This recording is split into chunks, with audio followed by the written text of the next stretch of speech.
နာဖြာတာရှိမကြည်စိတ်လက်မသက်မသာတွေ့ရောက်လာတော့ပရိတ်တော်ဘုဇင်ကြည်ရွှင်သစ္စာရုက္ခဖြင့်ပင်ယောဂဆင်းဤလို့ဆိုတဲ့အတိုင်းယောဂဘေးမှကင်းဝေးစေရန်ဘုဇင်တုတ်တံကိုရွတ်ဖတ်ပူဇော်ပါမယ်တန္တာရေတန္တရံဒါနံသဗ္ဗဒုက္ခဝိနာသနေတတ္တဓမ္မေဇာဘုဇင်ကေမာရသေနာပမတ္တနေဘုဇိတဝါယေစီမေတ္တတိဘဝမုဒ္ဒကုဋ္ဌမ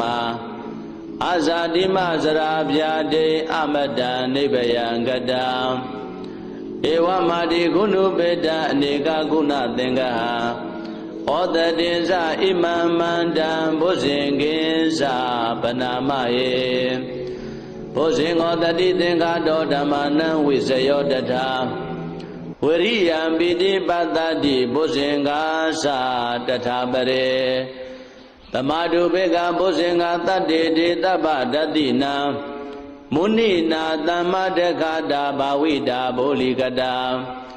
သံဝတ္တန္တိယပိညာယနိဗ္ဗာနာယသဘောဓိယဧတေနသစ္စာဝဇေနာ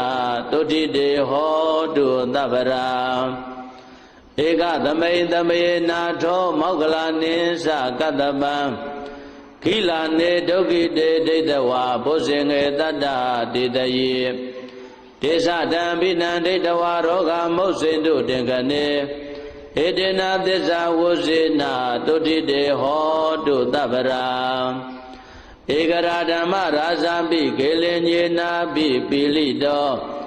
စုံဏထေရေနာတံယေဝဗနာပိတဝါနာသာရရံသမောဒိဋ္ဌဝါနာအာဘာရတမဥဋ္ဌာတိဌာနသောဧတေနသစ္စာဝဇေနာ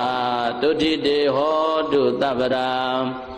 ပဟိနာတိသအာဘာရဒိဏနံပိမဟေတိနံမေဃဟတာကိလေသာဝပတ္တ ानु ပတ္တိဓမ္မတံဧတေနသစ္စာဝဇေနာတုတိတေဟောတုသဗ္ဗရာဘုဇင်္ဂသုတ်တံဟောရခတုဘုဇင်္ဂသုတ်တံဘုဇင်္ဂသုတ်ပရိတ္တယဒေသနာတော်မြတ်သည်ဟောတုမကံပရိတ္တယစိတ်ဓာကြည်ပြိုနာယူချာညတဲ့မျိုးကောင်းသားမျိုးကောင်းသမီးတို့အားရခတုကိုလည်းကြမ်းမာစိတ်ချမ်းသာ၍ယောဂများစွာကင်းစင်ကွာအောင်ကောင်းစွာမသွေးဆောက်ရှောက်တော်မူပါစေတည်း